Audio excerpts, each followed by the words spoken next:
Magnifying Dolphin in English by Jules Verne, Chapter 1, The Mysterious Signal. It was the year 1874, and a remarkable discussion was unfolding within the scientific circles of Paris. Professor Armand Dubois, a distinguished marine biologist, was meticulously analyzing a peculiar sound signal received from the depths of the Atlantic Ocean. This signal was regular and intricate, distinctly different from any natural sound wave. Initially, it was presumed to be the vocalization of an unknown marine species, but Professor Dubois harbored a suspicion that it was something far more profound. Professor Dubois sat in his old book-filled laboratory. On his table, the latest telegraph machine was busily converting the sound waves into a graph on paper. This sound, it's not from a simple animal, he murmured to himself. There's a pattern, a repetition, as if it were a message. For the past several days, he had worked tirelessly on this signal. His young and enthusiastic assistant, Louis Valentine, a devotee of sea voyages, was always eager to unravel the ocean's mysteries. Louis, having graduated from university only a decade prior, was as deeply immersed in this project as the professor himself. "Professor, do you believe this could be the sound of a new marine civilization?" Louis asked excitedly as he examined a fresh graph. Professor Dubois adjusted his spectacles. "Louis, the frequency and modulation of these signals suggest they could be emitted by dolphins. But such complexity. I've never heard anything like it in my life. This isn't just a dolphin. This is an extraordinary dolphin." He unrolled a map, pinpointing the area where these signals were most intensely received, the deep Atlantic, a region rarely traversed by ships. It was also an area where several mysterious shipwrecks had recently been reported, their causes never definitively determined. "And along with these signals, some unusual magnetic waves are also being detected," Louis added, "as if a massive metallic object is moving beneath the water." A gleam appeared in Professor Dubois' eyes. "You are right, Louis. These signals are not merely sounds.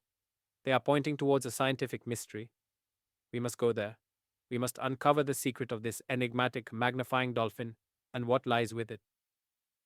An unknown adventure was about to begin, one that would lead them into the unimaginable depths of the ocean where human imagination had yet to venture. Chapter 2. The Voyage of the Sea-Wolf. For Professor Dubois and Louis Valentine, it was clear that the mysterious signal pointed to something extraordinary. This was not merely an academic curiosity, but a call for a full-fledged scientific expedition. They needed to reach the deep waters of the Atlantic from where these powerful waves originated, and they needed to do so immediately. Over the next few weeks, an unprecedented preparation began in Paris. Professor Dubois leveraged his years of experience and his esteemed reputation within the scientific community to secure funding and equipment for a specialized mission. This was no ordinary sea voyage. They required instruments capable of withstanding the immense pressure of the deep sea and precisely recording those enigmatic signals. "We need a vessel that can not only endure stormy seas but also one robust enough to accommodate the most advanced scientific instruments," the professor told Louis as they inspected an old yet sturdy ship at the port of Marseille. Louis's gaze fell upon a massive, dark-colored steamship named the Sea-Wolf. It was a former military vessel now used for cargo transport, but its sheer robustness and colossal size impressed Louis. "Professor, look! The Sea-Wolf! Its structure is sturdy and there's ample space on board." The professor meticulously inspected the ship. Its thick plates, powerful engines, and spacious decks seemed perfectly suited for conversion into a floating scientific laboratory. Within a few days, they had chartered the ship, and the work to prepare it for the scientific expedition began in earnest. Expert engineers and technicians arrived from Paris to Marseille. The vast holds of the Sea-Wolf were filled with state-of-the-art sonic receivers, magnetometers, and deep-sea sampling equipment. Professor Dubois specifically designed a sound analysis chamber where they could analyze incoming signals in real time. On board the ship was the experienced Captain Lafarge and his loyal crew. Captain Lafarge was a seasoned sailor who had faced many fierce storms and navigated uncharted waterways. He was somewhat apprehensive about this scientific mission, but was clearly impressed by Professor Dubois's determination and enthusiasm. "Are we truly going in search of some gigantic dolphin or an unseen machine, Professor?" Captain Lafarge inquired one evening as they prepared to depart from the harbor. The professor smiled. Captain, we are merely going to discover what science reveals to us, and I believe it will be something that will forever change the mysteries of the sea. On a cool morning, the Sea Wolf departed from the port of Marseille. Smoke billowed from its massive funnels as it steamed towards the vast expanse of the Atlantic. Professor Dubois and Louis Valentine, filled with hope and excitement, were heading towards a mystery beyond anyone's imagination. Before them lay the unknown ocean and an incredible secret hidden within its depths, soon to be known as the Magnifying Dolphin. Chapter 3. Towards the Invisible Depths. The Sea Wolf steamed rapidly across the vast expanse of the Atlantic. With each passing day, Professor Dubois's and Louis Valentine's excitement grew.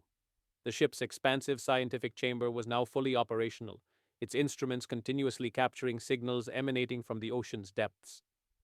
Professor Dubois pointed a finger at a large map. Louis, the frequency and strength of the signals have increased over the last 24 hours.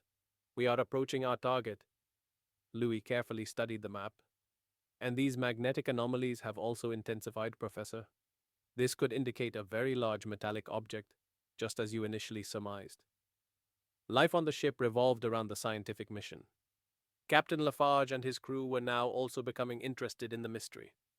Although they didn't fully grasp the scientific terminology, they were impressed by the glint in the professor's eyes and Louis's tireless dedication. Even the sailors had begun to notice some unusual changes in the sea, a slight vibration in the water, an unexpected stillness in the air. One afternoon, as the sun glittered on the Atlantic waves, a loud and clear signal resonated from the sonic receiver. It was far more powerful than any of the previous signals. "We've got it!" Louis exclaimed, his voice filled with pure excitement. "The source of the signal is directly beneath us." The professor immediately rushed into the sound analysis chamber. There, the graphs were rapidly fluctuating, forming a complex pattern. "This is very precise, Louis. It's evidence of intelligent communication, but it's so deep that we cannot reach it with our standard diving equipment." Captain Lafarge had also arrived. "At such depths, Professor, the water pressure would crush any known man-made submarine. It's impossible to reach there." "Not impossible, Captain," Professor Dubois stated firmly. "I designed a special type of deep-sea capsule built precisely for such purposes. It's fitted into the lower part of the Sea Wolf and can descend to depths greater than 10,000 meters. He pointed toward a large, spherical metallic shell beneath the ship's deck, connected to a specialized lifting system. This capsule was constructed from thick steel walls and featured small viewing ports made of exceptionally strong glass. Inside, it was equipped with state-of-the-art sensors and communication devices. "So, we're going down in this?" Louis's eyes sparkled. "Yes, my dear Louis," the professor replied. "And Captain Lafarge, you must hold the Sea Wolf precisely at this point. It will be our lifeline." The next morning, a mysterious atmosphere settled over the calm waters of the Atlantic. The Sea Wolf stood perfectly still at its target. Inside the descending deep-sea capsule, Professor Dubois and Louis Valentine made their final checks. Before them lay the challenge of the unknown, but in their hearts was an unquenchable thirst for knowledge and a desire to uncover an extraordinary mystery, the secret of the Magnifying Dolphin. Chapter 4. Descent into the Abyss. The calm morning sea held a profound mystery. The Sea Wolf remained motionless at a precise location, its underside prepared for the deployment of the robust iron deep-sea capsule. Professor Dubois and Louis Valentine conducted their final checks, their faces alight with a mix of excitement and anticipation. "The pressure gauge is functioning perfectly, Professor," Louis reported, glancing at a small dial. "Oxygen supply is also ample." Professor Dubois nodded. "Remember, Louis, we must note any unusual sounds or sights we encounter, and if any danger is perceived, signal the surface immediately." With a decisive click, the capsule detached from the main hull of the ship and began its slow descent into the water. The internal environment was somewhat cramped, but an advanced lighting system ensured clear visibility. Outside, the deep blue water began to reveal itself, progressively darkening as they descended. As they plunged deeper, the external temperature dropped and the water pressure began to intensify. The capsule's walls flexed slightly, but its robust construction held firm. Professor Dubois and Louis continuously peered outside, But initially they saw only the vast, dark ocean and occasional fleeting glimpses of small fish. After approximately an hour of descent, the capsule reached a depth of nearly 5,000 meters. Complete darkness enveloped them outside, but the capsule's powerful lights illuminated the immediate surroundings. They observed several bizarrely shaped deep sea fish, their bodies emitting an eerie bioluminescent glow. Suddenly, Louis cried out in excitement, "Professor, look!" Before the capsule in the inky black water, a faint light appeared. It was not a natural luminescence, it was an artificial glow, gradually growing larger. As the capsule drew nearer, the light seemed to emanate from a colossal structure. It was not a sunken ship, but a unique metallic formation, shaped unmistakably like a dolphin, yet many times its size. Strange, glowing lights were arranged across its body, and from it emanated a sharp, humming sound, the very signal that had led them to this point. Professor Dubois was astonished. This, this is incredible, beyond our wildest imagination. The mysterious magnifying dolphin stood before them, a marvel in the darkness of the deep sea. But what was such a massive metallic dolphin doing here, and how was it emitting such complex signals? Around them, the water began to stir. Two more large, gleaming dolphin figures emerged from the darkness, their bright eyes fixed intently on the capsule. Professor and Louis found themselves in the midst of an unknown and astonishing mystery. Chapter 5: An Unexpected Encounter. As the colossal dolphin-like figures emerged from the deep waters, a strange mix of emotions surged through Professor Dubois and Louis Valentine's hearts: awe, apprehension, and immense curiosity. Even confined within the capsule, they could feel the immense power of these unknown creations. The capsule's lights shone upon them, making their metallic surfaces gleam. "This is amazing," the professor whispered, observing them through his binoculars. "Their design, it is far more advanced than any known marine creature or man-made submarine." Louis focused on the signal analysis equipment. "Professor, these dolphin figures are emitting the same complex sound signals that led us here. This isn't just sound, it's a form of language." One large dolphin figure approached the capsule, its enormous glowing eyes fixed directly on the capsule's viewing port. It seemed as if it were scanning them, assessing their presence. The professor and Louis held their breath. Was it going to attack, or was it peaceful? Suddenly, a new, very melodious and harmonious sound pattern emanated from the main dolphin figure. It was different from the previous signals, with a definite rhythm and repetition. Professor Dubois immediately activated the recorder. "This could be an invitation," Louis ventured, his voice slightly hesitant, "as if they want to communicate with us." The professor nodded, a new hope gleaming in his eyes. "Possibly. If so, this would be the most significant discovery in human history." The main dolphin figure, which the professor immediately designated as the prime dolphin, slowly extended a glowing tubular structure from its rear towards the capsule. It appeared to be a sort of airlock-like entrance. Louis looked at the professor with apprehension. "Can we trust them?" Louis asked, a hint of hesitation in his voice. After deep thought, Professor Dubois replied, "Louis, science always dares to leap into the unknown. We must not miss this opportunity. If they are inviting us in, we will have a chance to understand their civilization and their secrets." He radioed Captain Lafarge above, updating him on the situation. The captain was concerned, but he trusted the professor. The capsule was slowly maneuvered closer to the tubular structure of the dolphin figure. A mechanical click was heard, and the capsule securely docked within the structure. After a few moments of silence, a hissing sound filled the air, and the pressure inside the capsule equalized with the internal environment of the dolphin figure. A door slowly opened, and a soft blue light emanated from within. It was unlike any artificial light they had ever seen. Professor Dubois and Louis Valentine looked at each other. Standing on the threshold of the unknown, they were about to step into an adventure beyond their wildest imagination, to confront a civilization hidden in the depths of the ocean. They were on the verge of uncovering the secret of the magnifying dolphin. Chapter 6: The Heart of the Dolphin Civilization. As Professor Dubois and Louis Valentine stepped through the open tubular structure, they entered an environment beyond their wildest imagination. They were in a metallic chamber where the air was not humid like seawater, but fresh and light, akin to a clean subterranean cave. A soft blue-green light permeated the surroundings, its source unseen. This was no desolate place. In the center of the chamber, several luminous figures were hovering. These were similar to dolphins, but of colossal size, larger than humans, and their skin had a metallic sheen.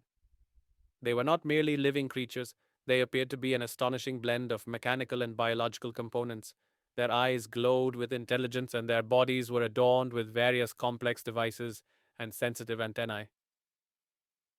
These dolphin figures surrounded Professor and Louis, but their demeanor showed no threat, only profound curiosity. They were emitting the same complex sound signals that had been heard outside. Professor Dubois immediately activated his recorder and began jotting down observations in his notebook. Louis, these beings, they are not dolphins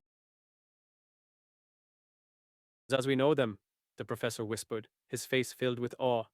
These are creatures with advanced intelligence, who have integrated technology into their very beings. A colossal dolphin figure, slightly larger and more luminous than the others, approached the professor. A soft, resonating sound emanated from its body, and then a glowing screen materialized on a transparent panel nearby. On the screen, intricate geometric patterns and graphics appeared, slowly transforming into symbols resembling human language. We welcome visitors from the surface. Words began to form on the screen, slowly but clearly. Professor Dubois and Louis were dumbfounded. They can communicate with us, Louis exclaimed, almost gasping. The main dolphin figure, which the professor immediately identified as the prime dolphin, used its sensory capabilities to observe the instrument in the professor's hand. Then another message appeared on the screen. We see you understand our sound language. Professor Dubois, thrilled, replied, Yes, we were studying your signals. We have come to understand your secret. The prime dolphin looked at the professor with its glowing eyes. Another message appeared on the screen. We are infinitus, the intelligence of the ocean. We maintain the balance of the sea. The professor understood that infinitus was the civilization composed of these advanced dolphin figures. He also realized that these beings were the magnifying dolphins because their intelligence and technological capabilities far surpassed human understanding. The Infinitus led Professor and Louis to a large central chamber where a massive glowing crystal was emitting energy. Around it, thousands of smaller and larger Infinitus dolphins were hovering, all communicating in complex patterns. This was their heart, their source of energy, and the center of their intelligence. We share our knowledge with you. Words reappeared on the screen, but our civilization is in danger. Countless questions arose in Professor and Louis's minds. What kind of danger? And could they help the Infinitus? This encounter was not just a discovery, it was the beginning of a profound responsibility. Chapter 7: Earth's Rising Temperature. The Prime Infinitus led Professor Dubois and Louis towards their central energy crystal. The blue-green light emanating from the crystal filled the entire chamber with a mystical glow. The Infinitus began to display a complex sequence of images and symbols on their communication screen, illustrating their history and their current plight. We have lived beneath the ocean for millions of years, the screen displayed. We maintain the balance of Earth's life. The Infinitus showed images of themselves regulating ocean currents, sustaining the health of marine life, and even indirectly stabilizing Earth's internal temperature. This was a civilization that had established a profound harmony with the planet's ecosystem. But then, a disturbing image appeared on the screen, images of smoke rising from the surface, of factories and cities. The temperature was shown rising, glaciers melting, and sea levels increasing. Surface pollution is increasing, the Infinitus explained. Earth's temperature is rising. It is heating our home. Professor Dubois' face turned grim. He knew that Earth's temperature was increasing with the Industrial Revolution, but he had never imagined that it would have such a profound impact on a civilization residing in the ocean's depths. The magnetic anomalies, which had led them here, now made sense. They were being emitted from the Infinitus's energy crystal, which was expending more energy to maintain balance. The Infinitus then showed an image illustrating how the increasing ocean temperature was negatively affecting their energy crystal, causing it to become unstable. If the crystal becomes unstable, then the ocean and Earth will also be in danger. So, you were warning us with these signals? Louis asked, his voice filled with concern. Calling us for help? Yes, the Infinitus confirmed.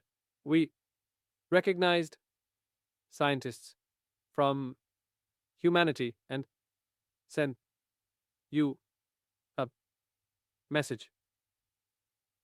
Professor Dubois's mind was reeling with a storm of thoughts. He had to take this knowledge back to the surface. He had to tell the world that Earth was not solely humanity's, but that an entire advanced civilization coexisted in the ocean's depths, and it too was in peril. What can we do? The professor asked. The Infinitus replied, You must spread this knowledge on the surface. Humans must stop destroying Earth. The balance must be restored. This was not just a scientific discovery, it was a moral and existential challenge for the future of humankind. A tremendous responsibility had fallen upon Professor Dubois and Louis. They had to find a way to make the world understand their incredible discovery and to convince them that a great civilization existed in the ocean's depths, intrinsically linked to Earth's destiny. Chapter 8: Return to the Surface and the Challenge. Professor Dubois and Louis Valentine's encounter with the Infinitus civilization had irrevocably changed their lives. The serenity of the deep sea, the wisdom of the Infinitus, and their urgent warning all had profoundly imprinted themselves upon their minds. For several hours, they learned from the Infinitus about their way of life, their advanced technology, and their profound connection to Earth's ecosystem. When the time for farewell came, the Infinitus presented the professor with a small, glowing crystal. This will give you proof of our truth, they explained, and it will help you send us messages. The deep sea capsule slowly detached from the Infinitus base and then began its gradual ascent towards the Seawolf. As they rose, the blue-green light gradually faded, eventually disappearing into the darkness. Professor and Louis looked back, knowing they had witnessed a world that had, until then, been a complete mystery to humanity. Upon their return to the Seawolf, Captain Lafarge and the crew eagerly welcomed them. Observing the gravity on the professor's face and the awe in Louis's eyes, they understood that something extraordinary had transpired. The professor briefly recounted their discovery, though conveying the full truth proved challenging. Back in Paris, Professor Dubois immediately contacted scientific academies and governments. He attempted to present evidence of his incredible discovery, the Infinitus's sound recordings, the analysis of the magnetic anomalies, and most importantly, the glowing crystal. Initially, he faced disbelief. Many scientists dismissed his claims as flights of fancy or hallucinations induced by the deep-sea voyage. An advanced dolphin civilization? In the ocean depths? That's absurd, Professor. An esteemed geologist scoffed. But Professor Dubois remained resolute. He delivered public lectures, wrote articles, and invited scientists worldwide to analyze his data. Louis Valentine, too, shared his experiences, supporting the professor with his youthful enthusiasm and sincerity. Slowly, some younger and more open-minded scientists began to grasp the gravity of the professor's claims.